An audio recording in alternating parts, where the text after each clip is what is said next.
In the high-stakes world of Jujutsu Kaisen, power isn't just about how much cursed energy you can output.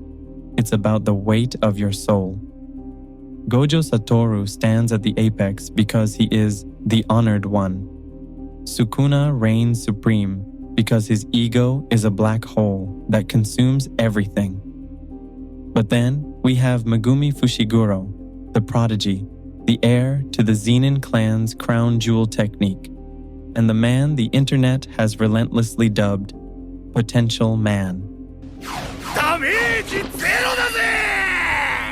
This isn't just a harmless meme. It is a sharp collective observation of a character who possesses a nuclear deterrent but uses it like a panic button.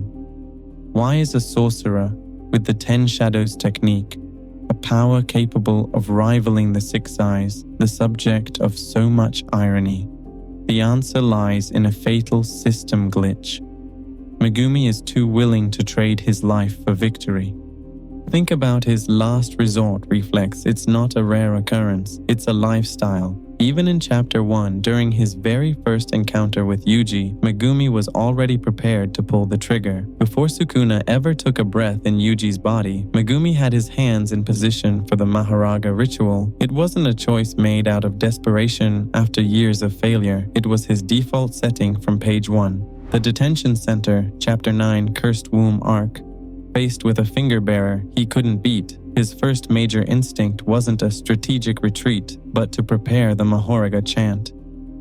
The Goodwill event, Chapter 47. When Todoaoi became a nuisance, Megumi didn't just fight harder. He began the hand sign for his ultimate suicide move. Shibuya, Chapter 117, Shibuya Incident Arc.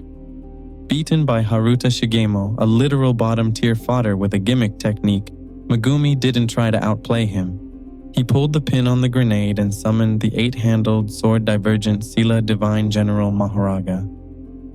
Every time Megumi faces a wall, his instinct isn't to break it, it's to bring the whole building down on top of himself. This is the core of the Potential Man tragedy, a character with infinite room to grow, who keeps trying to close his own book before reaching the climax. But we have to ask, why is his finger always hovering over the trigger? The answer isn't a lack of courage, but a void where his self should be. To understand why Megumi treats his life like a disposable asset, we have to look at the man who first put a price tag on it, Toji Fushiguro. Megumi's childhood was a masterclass in emotional abandonment. His father, Toji, didn't just leave, he sold him like a piece of property. In Chapter 113, we see the moment that defined Megumi's low self-worth. When Toji told Naobito Zenin, do whatever you want with him, he effectively stripped Megumi of his humanity. Before he could even form a personality, Toji didn't just sell a child, he sold a commodity. This is why Megumi views himself as a tool or a weapon rather than a person, because the first and most important authority figure in his life treated him like one. Instead of becoming a rebel, Megumi became a fatalist. He doesn't see himself as a hero or even as someone whose life has intrinsic value. He views himself as a tool, a vessel for the Zenin legacy meant to protect good people like his sister, Tsumiki. Megumi doesn't see himself as someone worth saving. In his mind, he is an NPC in Tsumiki's or Yuji's story. When you don't value the vessel, you don't mind breaking it to get the job done. This lack of self is the invisible ceiling on his potential. In a world where your domain is literally the realization of your inner self, how can you complete it when your inner self is a void of self-loathing? Because Megumi views himself as a tool for others, his tactical logic is fundamentally flawed. He doesn't fight to win, he fights to trade. This brings us to the hyper-independence trap, the belief that his only contribution to the world is the size of the hole he leaves behind when he's gone. Megumi suffers from a specific type of trauma-induced hyper-independence. He refuses to rely on others because he doesn't want to be a burden, but also because he doesn't believe he's worth the effort of a rescue. This is why, in Chapter 143, even when he asks for Yuji's help, it is framed through the lens of saving others, never himself. This creates a paradox. He is a team player who is fundamentally alone. He views his life as a currency. In his internal accounting, if he spends his life to take down a massive threat, it's a good trade. He forgets that for Yuji or Nobara, the loss of Megumi Fushiguro is a cost they aren't willing to pay. His independence is actually a defense mechanism to prevent people from getting close enough to see how much he wants to quit. Megumi's stoicism is often mistaken for maturity. In reality, it's a form of emotional dampening. While other sorcerers like Yuji use their rage or Nobara uses her pride, Megumi keeps everything under lock and key. In the JJK universe, cursed energy is fueled by emotion. By constantly suppressing his feelings to stay logical, he doesn't weaponize his emotions the way others do. He isn't weaker because he's stoic, but his growth is stunted. He fights for a cause, Tsumiki, but never for a desire. Without desire, there is no spark of black flash, no sudden leap in power. He is potential man because he refuses to let his emotions turn that potential into kinetic energy. This emotional dampening is why his domain, Chimera Shadow Garden, remains incomplete. A domain is the realization of one's inner world, but Megumi's world is a landscape of shadows with no sun. As Gojo Satoru famously pointed out, you can't hit a home run when you're always bunting to save the team. The most important moment in Megumi's character arc is Gojo's lecture.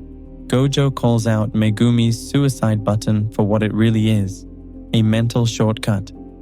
Gojo explains in chapter 58, dying to win and risking death to win are two completely different things. By being so willing to die, Megumi actually stops trying to find a way to win and survive. The moment he successfully unleashed Chimera Shadow Garden against the Finger Bearer, we saw a glimpse of what happens when he stops being selfless. He became manic, selfish, and incredibly dangerous. He realized that the shadows aren't just tools. They are extensions of his own ego. That is the potential people talk about. But as the story progresses, the glitch returns. The weight of Tsumiki's fate and the pressure of the culling game push him back into his shell. The tragedy of the series' final act is that Megumi's lack of self-worth becomes his literal undoing. When Sukuna takes over his body, it's not just a physical conquest. Sukuna uses the bath, chapter 216, to submerge Megumi's soul in evil and kills Tsumiki in chapter 219, using Megumi's own technique. This is the ultimate test of a soul. A soul with a strong sense of self would have fought back, clawing at the walls of the subconscious. But Megumi, he sinks. He welcomes the darkness because, in his broken equation, he has failed his only purpose. He doesn't believe Megumi is a prize worth fighting for anymore. He becomes a hollow shell, allowing a monster to use his potential to kill his friends. At this point, Megumi Fushiguro wasn't just defeated, he was erased. The potential man had finally reached his limit, and it ended in a silent, drowning despair. For months, the fandom asked the same question: is there anything left to save, or is the boy we knew gone forever?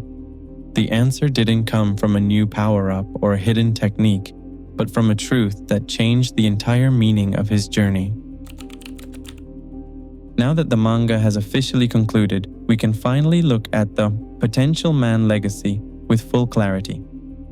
Megumi Fushiguro did not get a flashy protagonist ending where he surpassed Gojo or single-handedly saved the world. He didn't become the new honored one.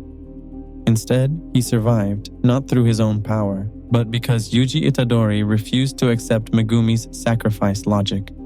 Yuji's stubbornness was the only thing capable of overwriting Megumi's suicide button. The ending shows us a Megumi who is scarred, weary, and has lost almost everyone he loved.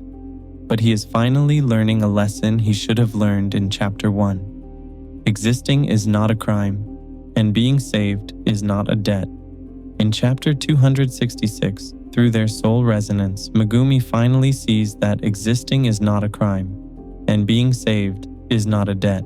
The ending shows us a Megumi who is scarred and weary, but in Chapter 268, we see him finally choosing to act not as a sacrifice, but as a survivor. He didn't need to master Mahoraga to be valuable. He just needed to accept that he had a place in the world. Megumi stands as a warning to all of us who hide our self-doubt behind a mask of being helpful or self-sacrificing. There is a thin line between being a martyr and being a victim of your own low self-esteem. If you only find value in what you can do for others, you will eventually find yourself looking for a Mahoraga to end the burden of existing. The potential man meme is funny, but it carries a heavy truth.